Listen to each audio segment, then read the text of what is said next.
Welcome back, guys. This is question 2.7 and the statement of this question is consider the interconnection shown in figure P2.7, where this is the figure.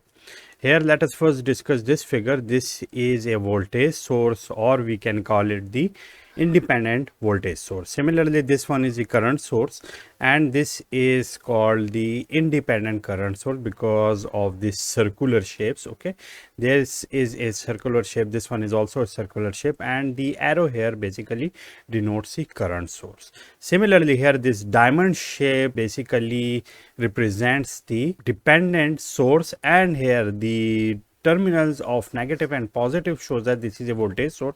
So therefore this one is the dependent voltage source. So over what it does depend, it depends upon this I delta. So therefore this one is the current controlled dependent voltage source, and this I delta is here. Okay, so this current basically controls this one, so it depends upon this current. So what are the examples? It exists in the real world. Yes, there are many examples, and one of those examples is the operation amplifier, which is the current controlled voltage source.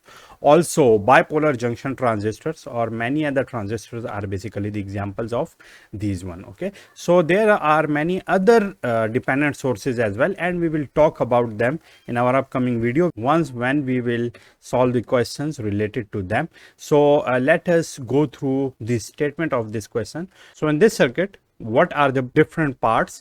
So in part A, what value of alpha is required to make this a valid interconnection? So what is alpha?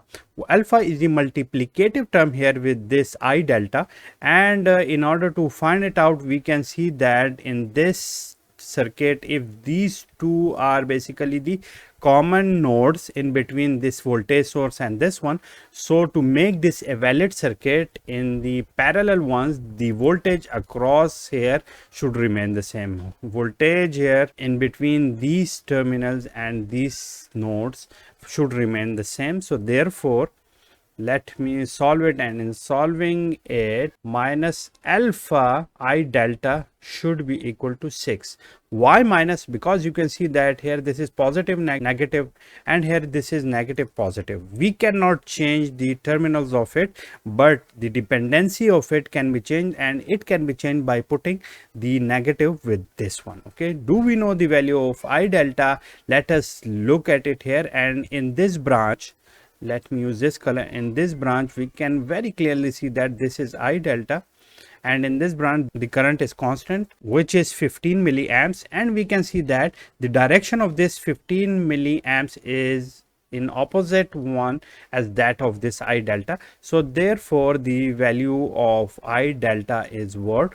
That is also minus 15 milliamps or minus 0.015 amps. If you know this value, let me put it here, and putting it here, it will be minus alpha minus 0.015 is equal to 6, or alpha is equal to this minus is plus 0.015 equal to 6, or alpha is equal to 6 divided by 0.015. Okay, solving it, what will we get? This will be 400. Okay, so the value of alpha to make this circuit a valid one should be kept at 400, otherwise this will be an invalid circuit. Okay, so this is the solution of part A. In part B, for this value of alpha, find the power associated with the current source. So this is the current source, and to find the power across it, we know the formula, that is P is equal to IV. Do we know the value of voltage? Yes, that is already known, and this is the similar voltage which is here. So if we have here VA, so it can be like this one,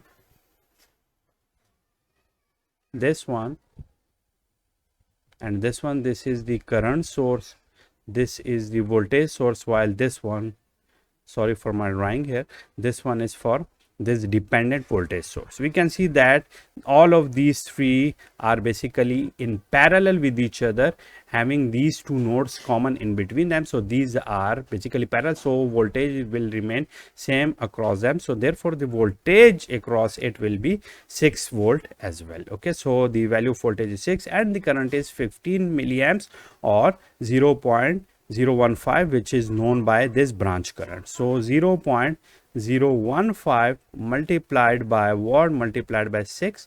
So let me find it out. 15 multiplied by 6 divided by what? Divided by 1000. So this will be what? 90 divided by 1000. This will cancel out and it will be 0.09 watt. Okay,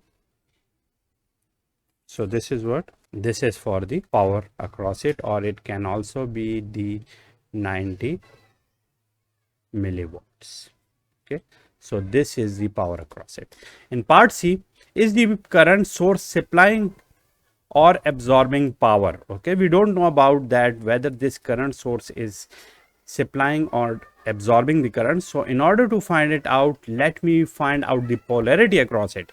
So the constant polarity across it is due to this constant source, which is the independent source. So therefore this polarity will remain same here and it will be plus minus here because of this polarity. This can be changed by choosing the negative value of alpha or I delta. So it is not constant, it is the dependent source. So the polarity of it will solidly depend upon this constant source. So therefore it will be plus minus. And also we can see that the actual current here basically enters, let me use this color, enters through this positive one and coming out of this negative terminal. So it shows the absorbing ability of this one. So therefore this current source is basically the absorbing